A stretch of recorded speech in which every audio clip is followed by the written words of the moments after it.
এ সন্দনী ইউনিয়নের দত্তপাড়ার যুবক কলিজার টুকরা আমার দাড়ি পাখা মুরব্বী বাবাজিরা, এ বাবা, আল্লাহ রাসূল সাল্লাল্লাহু আলাইহি ওয়াসাল্লাম একদিন আম্মা জান আয়েশা সিদ্দিকা রাদিয়াল্লাহু তাআলা আনহার ঘরের কোনায় বসিয়া কাঁদতেছে।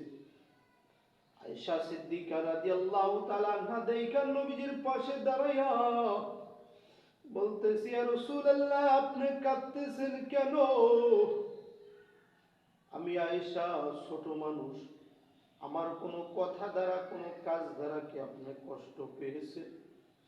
এ আমার প্রিয় রাসূল, আমি আয়েশা আপনার সাথে বিবাহ হয়েছে 6 বছর বয়সে, 9 বছর বয়সে আপনার ঘরে আসছি। রাসূল, আমার কোনো ব্যবহারের কারণে কি আপনি কষ্ট পেয়েছেন? নবী আলাইহিস সালাম ডাক দিয়ে বলতেছে, আয়েশা রে, আমি তোমার কোনো কথা দ্বারাও কষ্ট পাই নাই, তোমার কোনো কাজ দ্বারাও আমি কষ্ট পাই নাই আয়েশা।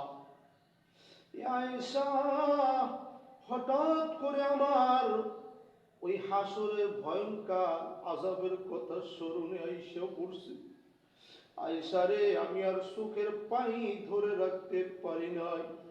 আয়েশা সিদ্দিকা রাদিয়াল্লাহু তাআলা আনহা জিজ্ঞাসা করতেছি, ইয়া রাসূলুল্লাহ, ওই হাসরের ময়দানে কেমন ভয়ঙ্কর হবে? হাসরের ময়দান কেমন ভয়ঙ্কর হবে?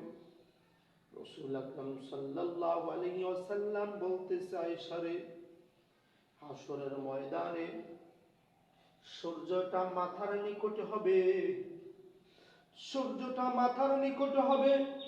সূর্যের মাথার নিকটে হওয়া দ্বারা সূর্যের তাপে বান্দাগুলার ঘিলুগুলো টকবক টকবক করে ফুটবে এবং ঘিলুগুলা টকবক